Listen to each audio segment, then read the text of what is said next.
ایک مرد سب کچھ برداشت کر سکتا ہے لیکن اپنی بیوی کا ایسا رویہ نہیں برداشت کر سکتا۔ میرا رشتہ اس کے لیے ایک اذیت تھا اور وہ اس اذیت میں بہت زیادہ مبتلا تھی۔ میں نہیں جانتا تھا اس نے ایسا کیا گناہ کیا ہے جس کی وہ دن رات رو رو کر معافی مانگتی تھی۔ ادیبہ ہمارے محلے میں نئی نئی آئی تھی۔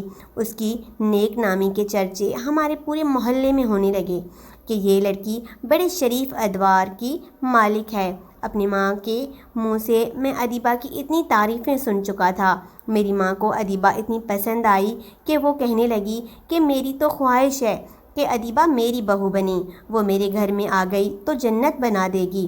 اپنی والدہ کے منہ سے ایک لڑکی کی اس قسم کی اور نیک اعداد کی تعریفیں سن کر مجھے بھی خواہش ہونے لگی کہ میری بیوی ایسی ہی لڑکی ہو۔ میری والدہ نے ادیبہ کے والدین سے میرے لیے ادیبہ کا رشتہ مانگا تو انہوں نے رضامندی دے دی۔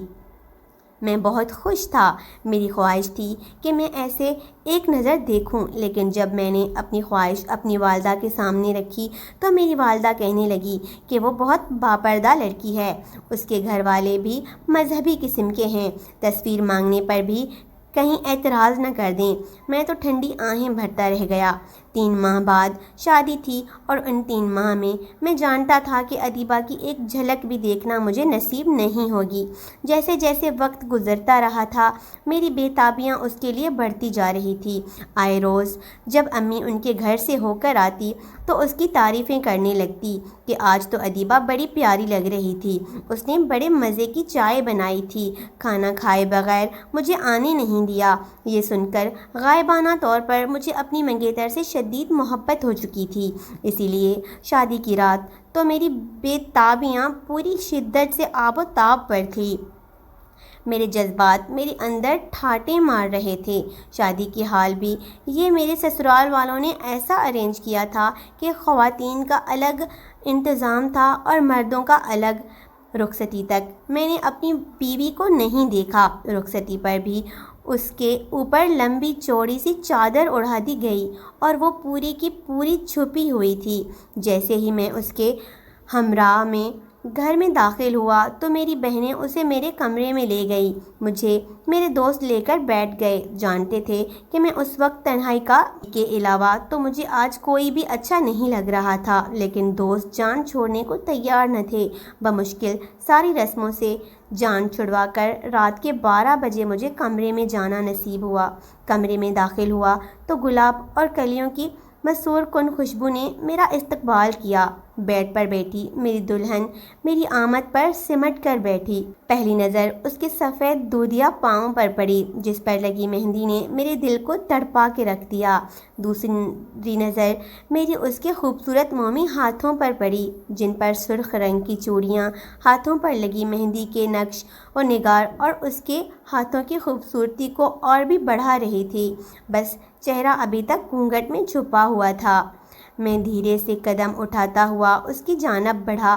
اس وقت میرا دل، میری دھڑکن میرے اختیار سے باہر تھی۔ خود بخود میرے چہرے پر دل فریب سی مسکان آ گئی۔ 3 ماہ میں نے بس ادیبہ کے تصور ہی تو باندھے تھے، ابھی تک دیکھا نہیں تھا۔ میں اس کے پاس آ کر بیٹھ گیا لیکن میرے بیٹھتے ہی وہ اچھل کر کچھ پیچھے ہٹی۔ مجھے اس کی حرکت پر حیرت ہوئی لیکن شاید وہ گھبرائی ہوئی تھی۔ میں نے گھونگھٹ اٹھایا تو وہ بے حد خوبصورت تھی، میرے تصور سے بھی بڑھ کر، لیکن اس سے زیادہ وہ نروس لگ رہی تھی۔ ویسے تو آج کل کے دور کی لڑکیاں اتنا زیادہ شرماتی ورماتی نہیں ہیں، لیکن ادیبہ جیسی لڑکی سے میں یہ امید رکھ سکتا تھا، کیونکہ اپنی والدہ کے منہ سے جو میں شرم و حیا کا سنا تھا یہ کرنا اس کا بنتا تھا۔ میں نے جیسے ہی اس کے ہاتھ کو اپنے ہاتھ میں لیا تو وہ برف کی مانند ٹھنڈا تھا۔ اس سے پہلے کہ میں اسے رومانوی کی انگوٹھی پہناتا وہ اپنا ہاتھ میرے ہاتھ سے آہستہ سے کھینچنے لگی۔ میں نے کہا، تم میرے تصور سے زیادہ حسین ہو۔ 3 ماہ میں نے تمہیں بنا دیکھے بڑی مشکل سے گزارا ہے۔ میں نے اپنی بے تابیوں کا ذکر ادیبہ سے کرنا شروع کر دیا، لیکن جیسے جیسے میں اس کی تعریف کر رہا تھا اور اپنی محبت کا اظہار کر رہا تھا، بجائے اس کے کہ وہ بلش ہوتی یا شرماتی، وہ گھبرا رہی تھی۔ اس کے چہرے کی رنگت مجھے میک اپ میں بھی پھیکی پڑتی ہوئی نظر آ رہی تھی۔ اس کا تنفس بڑی تیزی سے چل رہا تھا۔ میں اس کی اس کیفیت کو سمجھ نہیں پا رہا تھا کہ آخر اس کے ساتھ مسئلہ کیا ہے۔ ایسی بھی کیا جھجک، لڑکیاں تو اس رات کے بہت سے خواب سجائے پیا کے آنگن میں قدم رکھتی ہیں۔ میری خواہش تھی اپنی بیوی کا زیور میں اپنے ہاتھوں سے اتارتا، ساتھ ساتھ اس کی تعریفیں بھی کرتا جاتا، لیکن جیسے میں نے اس کے ماتھے پر لگے جھومر کی طرف ہاتھ بڑھایا تو اس نے فوراً سے میرا ہاتھ جھٹک دیا، کہنے لگی میں خود اتار لوں گی۔ مجھے اس کا یہ رویہ کچھ عجیب و غریب سا لگ رہا تھا۔ میں نے کہا نہیں ادیبہ، میری خواہش ہے کہ یہ کام میں کروں۔ آج کے دن تو تمہاری خدمت میں اپنے ہاتھوں سے کرنا چاہتا ہوں، پھر ساری زندگی تم نے ہی تو میری خدمت کرنی ہے۔ بجائے میری بات پر خوش ہونے کے اس کی آنکھوں سے آنسو بہنے لگے۔ میں نے وجہ پوچھی تو کہنے لگی بس اپنے گھر سے جدا ہونے کا غم ہے۔ میں اس کی ہچکچاہٹ سمجھ چکا تھا۔ بہرحال پہلی رات کی جھجک ادیبہ میں کچھ زیادہ ہی تھی، لیکن میری وہ رات بے حد حسین گزری تھی۔ میں گہری نیند سو رہا تھا جب مجھے سسکیوں کی آواز سنائی دی۔ ایک دم میری آنکھ کھلی۔ نیند کا میں شروع سے ہی کچا تھا، ذرا سی آہٹ پر میری آنکھ کھل جایا کرتی تھی۔ نیند کی غنودگی میں میں نے بمشکل آنکھیں کھولی، کچھ بھی دکھائی نہیں دے رہا تھا، لیکن سسکیوں کی آواز بدرج مجھے اپنے کانوں میں سنائی دے رہی تھی۔ میں اٹھ بیٹھا، لیکن جیسے ہی اٹھا سامنے ادیبہ جائے نماز بچھائے دعائیہ انداز میں ہاتھ اٹھائے رو رہی تھی۔ اس اندھیرے میں مجھے اس کا سفید دوپٹے میں لپٹا ہوا وجود دیکھ کر اندازہ ہو گیا تھا کہ وہ نماز پڑھ رہی ہے، لیکن جیسے ہی کھڑکی کے باہر میری نظر گئی، باہر تو گھپ اندھیرا تھا۔ ادیبہ سسکیوں سے رو رہی تھی۔ میں نے موبائل اٹھا کر دیکھا تو رات کے 3 بج رہے تھے۔ فجر کی اذانیں تو 5:30 بجے شروع ہوتی تھیں۔ اس وقت وہ کیا پڑھ رہی تھی؟ پھر میرے ذہن میں خیال آیا کہ شاید وہ اس وقت تہجد پڑھ رہی ہوگی۔ میرے دل میں ادیبہ کی عزت اور بھی بڑھ گئی۔ وہ 5 وقت کی نمازیں ہی نہیں بلکہ تہجد گزار بھی تھی۔ چلو نماز پڑھنا تو مجھے سمجھ میں آتا تھا، لیکن سسکیوں سے رونا میری عقل سے باہر تھا۔ اسے تو شکرانے کے نفل ادا کرنے چاہیے، خوش ہونا چاہیے تھا۔ اس کی زندگی کی بہترین ابتدا ہوئی تھی، لیکن وہ رو رہی تھی۔ وہ کیوں رو رہی تھی؟ اس کی سسکیوں نے مجھے پریشان کیا تھا۔ میں اٹھ کر بیٹھ گیا، تکیہ درست کیا، بیڈ کے کراؤن کے ساتھ ٹیک لگا کر بیٹھ گیا۔ ادیبہ شاید میرے جاگ جانے سے واقف نہ تھی، اسی لیے دعا کرتے کرتے اس کی آواز کچھ بلند ہوئی، جو کہ میرے کانوں میں بھی ٹکرائی۔ جو بات وہ رب کے حضور کہہ رہی تھی، اس نے تو مجھے کچھ پل کے لیے حواس باختہ کر دیا تھا۔ کہنے لگی اے اللہ، مجھ سے رات کو گناہ ہو گیا ہے، مجھے اس گناہ کی معافی دے دے۔ یہ سن کر تو میری آنکھیں پوری کی پوری کھل گئی۔ وہ یہ کیا کہہ رہی تھی؟ میں تو اس کی بات سن کر ہی سوچنا سمجھنے سے قاصر ہو گیا تھا۔ پہلے تو مجھے لگا شاید میرے کانوں نے کچھ غلط سنا ہے، مگر پھر سے وہ یہی کہہ رہی تھی کہ رات کو اس نے کوئی گناہ کیا ہے جس کی معافی وہ یوں رو رو کے مانگ رہی تھی۔ یہ سن کر میرے حواس گم ہونے لگے۔ آخر میری بیوی نے رات کو ایسا کیا گناہ کیا ہے؟ گناہ کا خوف تو اسے اس وقت ہونا چاہیے تھا اگر وہ مجھے حق زوجیت ادا کرنے نہ دیتی۔ پھر گناہ؟ مجھے لگا جیسے میرا دماغ سائیں سائیں کرنے لگا۔ میرا دماغ کام کرنا بند ہو گیا تھا۔ میں سمجھ نہیں پا رہا تھا کہ وہ یہ بات کیوں کہہ رہی ہے۔ کیا اس کی شادی اس کی رضامندی سے نہیں ہوئی، اس لیے اسے یہ سب گناہ لگ رہا ہے؟ ایک کے بعد ایک وسوسے میری جان نکالے ہوئے تھے۔ کچھ ہی دیر بعد ادیبہ کی سسکیاں بند ہوئیں۔ اس نے اپنے آنسو پہنچے جائے نماز طے کر کے ایک طرف رکھ دیا، لیکن جیسے ہی پلٹ کر مجھے دیکھا تو اس کے چہرے کی رنگت پھیکی پڑ گئی۔ مجھے جاگتا دیکھ کر اور اپنی جانب متوجہ دیکھ کر وہ گھبرائی تھی۔ جھجک کر مجھ سے کہنے لگی آپ اتنی جلدی کیوں اٹھ گئے؟ میں نے کہا ادھر آؤ، میرے پاس آ کر بیٹھو۔ میں اس وقت سنجیدہ تھا۔ دھیرے دھیرے وہ چلتی ہوئی میرے قریب آئی، بیڈ پر فاصلہ رکھ کر بیٹھ گئی۔ میں نے کہا کیا بات ہے ادیبہ، رو کیوں رہی تھی؟ میری بات پر اس نے نظریں چرا لی۔ میں نے سائڈ ٹیبل کا لیمپ جلا دیا۔ اب اس کا چہرہ مجھے صاف نظر آ رہا تھا۔ میں نے کہا، بتاؤ کیوں رو رہی تھی؟ وہ کہنے لگی، بس مجھے عادت ہے، میں دعا مانگتی ہوں تو ایسے ہی روتی ہوں، اس لیے آپ میری سسکیوں سے، میرے رونے سے پریشان مت ہوا کریں۔ یہ کہہ کر وہ کھڑی ہو گئی، لیکن میں نے اس کا ہاتھ پکڑ لیا۔ اس کا ہاتھ میں نے اپنی جانب زور سے کھینچا تو وہ میرے قریب ہو گئی۔ اس کا چہرہ میرے چہرے کے بالکل قریب تھا۔ میں نے اس کی آنکھوں میں دیکھ کر کہا، کیا گناہ کیا ہے تم نے؟ کس گناہ کی معافی مانگ رہی ہو؟ بتاؤ مجھے۔ میری بات پر تو جیسے اس کی جان نکل گئی۔ میرا لہجہ اس وقت سخت تھا، میری آنکھوں میں غصہ اتر آیا تھا۔ جو بات میرے کانوں نے سنی وہ کوئی چھوٹی بات تو نہ تھی۔ کس گناہ کی بات کر رہی تھی؟ اس نے اپنا ہاتھ میرے ہاتھ سے کھینچ کر پیچھے کیا، کہنے لگی، آپ کو سننے میں کوئی غلطی ہوئی ہے، میں نے ایسا کچھ نہیں کہا۔ یہ کہہ کر اس نے تکیہ اٹھایا اور صوفے پر جا کر لیٹ گئی۔ مجھے اس کی اس حرکت سے اور بھی غصہ آنے لگا۔ میں نے کہا، یہ کیا بدتمیزی ہے؟ ادھر آؤ، میرے پاس آ کر لیٹو۔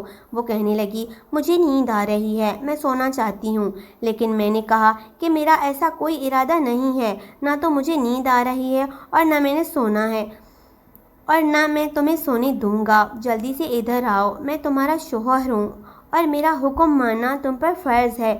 وہ مجھ سے جھجک رہی تھی اور مجھے اس وقت اس کی اس ادا پر بھی پیار آ رہا تھا۔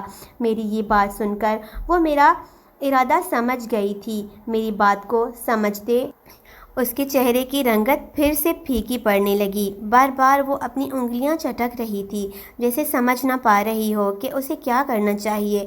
میں بیڈ سے اٹھا، تیز قدم اٹھاتا ہوا صوفے تک پہنچا، اسے بازو سے پکڑا اور اپنے ساتھ بیڈ پر لے آیا۔ جیسے ہی میں اس کے قریب ہونے لگا وہ مجھ سے کترانے لگی، لیکن مجھے کہاں پرواہ تھی۔ شادی کے شروع کے دن تھے اور ان دنوں میں تو بیوی کی سنگت بہت ہی اچھی لگتی ہے۔ مجھے لگا کہ وہ دعا میں کچھ اور کہہ رہی ہوگی، میرے ہی سننے میں غلطی ہوئی ہے، لیکن اگلی رات پھر یہی ہوا۔ اس رات کو بھی جیسے ہی میں نے اپنا حق وصول کیا، وہ فوراً سے مجھ سے پیچھے ہٹ گئی اور جلدی سے غسل کرنے کے لیے واش روم میں چلی گئی۔ یہ دیکھ کر مجھے بڑا عجیب سا لگا۔ اس کا رویہ میرے ساتھ ایسا تھا جیسے میں اس کے ساتھ زبردستی کر رہا ہوں اور وہ بے بس ہے، مجبور ہے، جیسے کہ اس رشتے میں اس کی اپنی کوئی بھی رضامندی شامل نہیں ہے۔ یہ بات ایک مرد ہوتے ہوئے مجھے ایک کھٹکنے لگی تھی۔ ایک بار تو میں نے اس کی آنکھوں سے بہتے آنسو دیکھے تھے، وہ مسلسل میرے قریب سے گھبرا رہی تھی، اور یہ شرمانا نہیں تھا، یہ تو کچھ اور ہی تھا۔ ایک دم میں اس سے پیچھے ہٹ گیا۔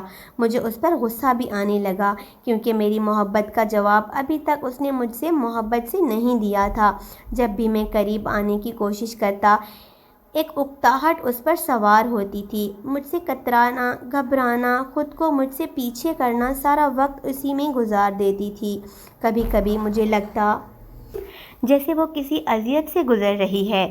کیا میرا رشتہ اس کے لیے اذیت تھا؟ اگر تھا تو کیوں ایک مرد سب کچھ برداشت کر سکتا ہے لیکن اپنی بیوی کا ایسا رویہ ہرگز نہیں؟ میں فوراً سے بیڈ سے اٹھ کر صوفے پر جا کر لیٹ گیا۔ مجھے محبت کے بدلے ادیبہ سے محبت چاہیے تھی، نہ کہ اکتاہٹ۔ پوری رات مجھے نیند نہیں آئی۔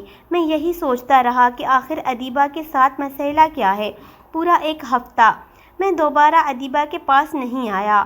اس نے مجھے ایک بار بھی منانے کی کوشش نہیں کی۔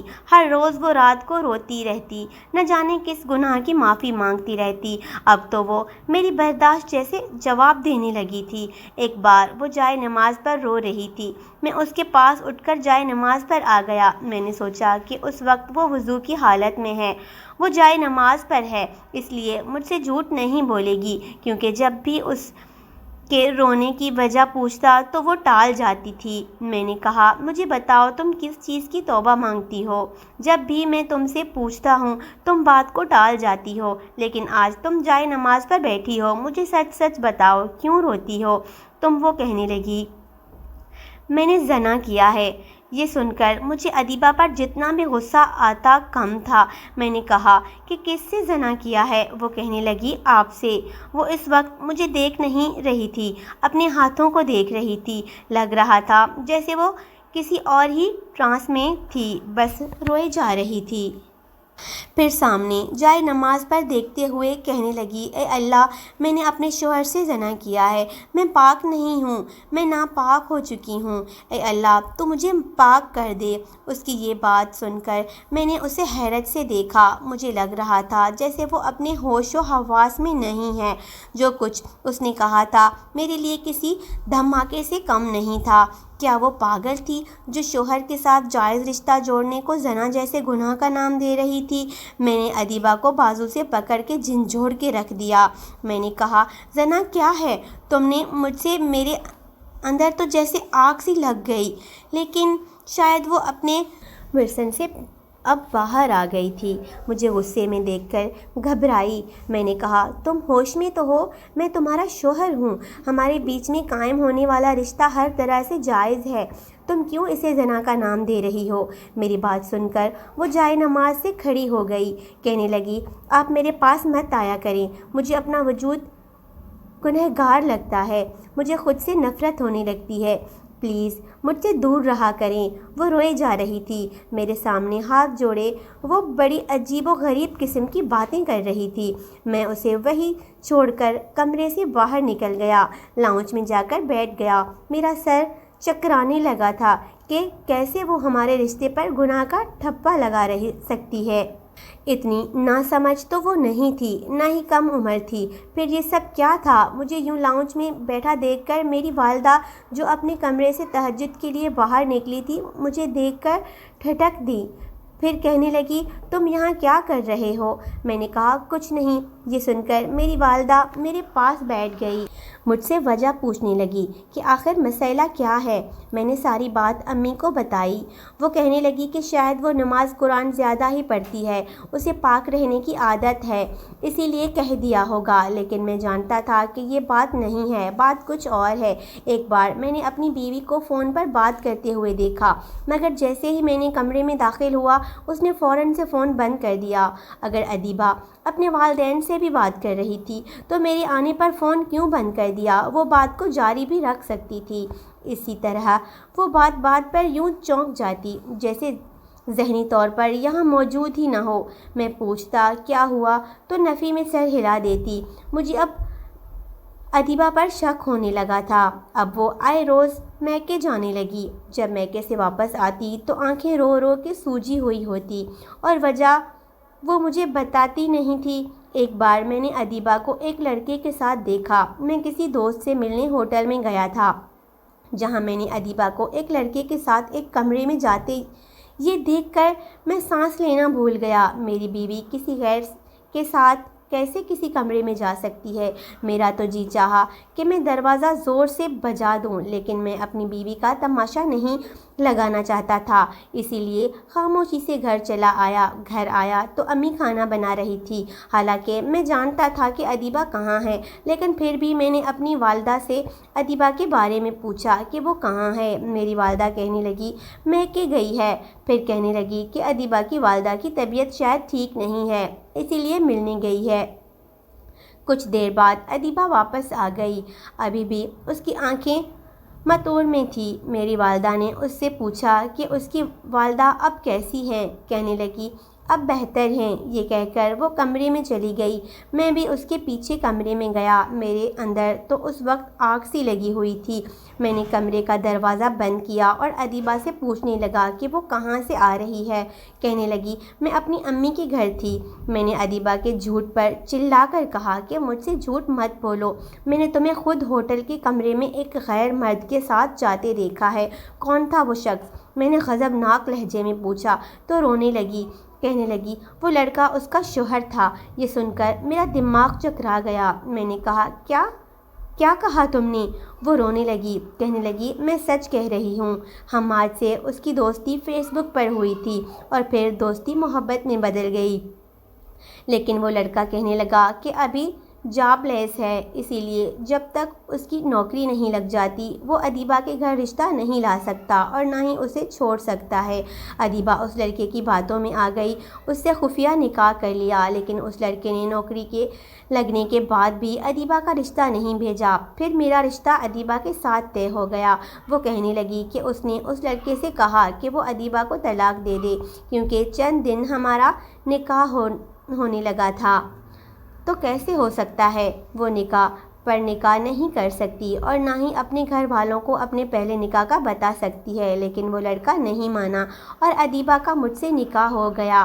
حساب سے تو وہ واقعی میرے نکاح میں نہیں تھی اور ہمارا رشتہ زنا تھا۔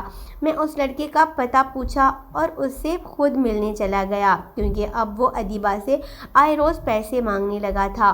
میں نے اس کے پاس جا کر اسے بہت مارا اور کہا کہ اگر اس نے ادیبہ کو طلاق نہیں دی تو میں اسے جان سے مار ڈالوں گا۔ وہ لڑکا ڈر گیا، اس لیے اس نے ادیبہ کو طلاق دے دی اور عدت پوری ہوتے ہی میں نے ادیبہ سے دوبارہ نکاح کر لیا اور اس کے اس بات پر پردہ بھی ڈال لیا کیونکہ ادیبہ عزت تو میری تھی، لیکن لڑکیوں کو ایسے قدم جذبات میں آ کر نہیں اٹھانے چاہیے۔